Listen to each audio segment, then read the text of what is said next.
Welcome to the Chapter 2 Lit Trip video for our long walk to water. Now, if we look at the screen here, we can see 1.1 and 1.2, Naya's long walk and Loon Arik. These are the two places we discussed in Chapter 1. We can see the pins of where they are, and we can see the line of where they probably walked. We can see another white line, and we're going to follow this as we go with the rebels for Chapter 2. So let's scroll out and we can start seeing this is potentially about how long they may have walked about when we find out with the rebels. And we can see that we are seeing some longer areas and possibly still some scrubland. But let's take a look at our information for Chapter 2. So let's start with our image again. Here we have a South Sudanese soldier, again in front of what looks to be the same type of village. Up in our corner, we have a quote. A soldier approached Salva and raised his gun. Salva froze. All he could see was the gun's huge barrel, black and gleaming, as it moved towards his face. This is a quote from Chapter 2. Now let's think about the story. And again, you're going to want to use these as discussion for your group and taking notes on your document. Or if you're doing this by yourself, you can just simply take notes on what you think. As we go back and look at the chapter, what comfort does Salva take from advice he remembers hearing from his father?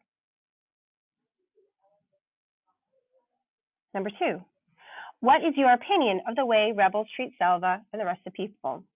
Be thoughtful. This is not as simple a question as it might appear.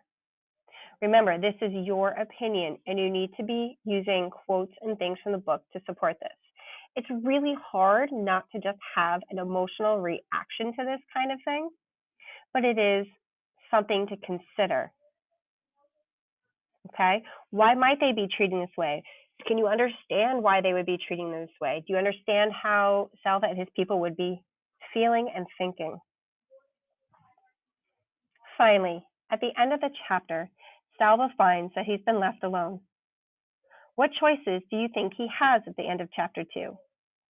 Basically, what are his options? Why do you think those are his options? What do you think those options might mean in the future? And also, here, what choice might you make if you found yourself in a similar situation? It's always a good idea to kind of try to put yourselves in the shoes of somebody in the book to help you understand what might this character be thinking or feeling or understanding. It's really easy from our vantage point as a reader to say, well, you should go do this. Of course you should go that way or do this. But that's our perspective when we get to sit back in a comfortable chair and read. Now, Salva is not in that kind of situation. We want to really consider, if I were just like him in this situation, what might I be thinking and feeling, and what would my options be? Don't jump to conclusions, but think about it carefully. Again, write your notes and questions and thoughts on your Google document for this. We'll be back for Chapter 3.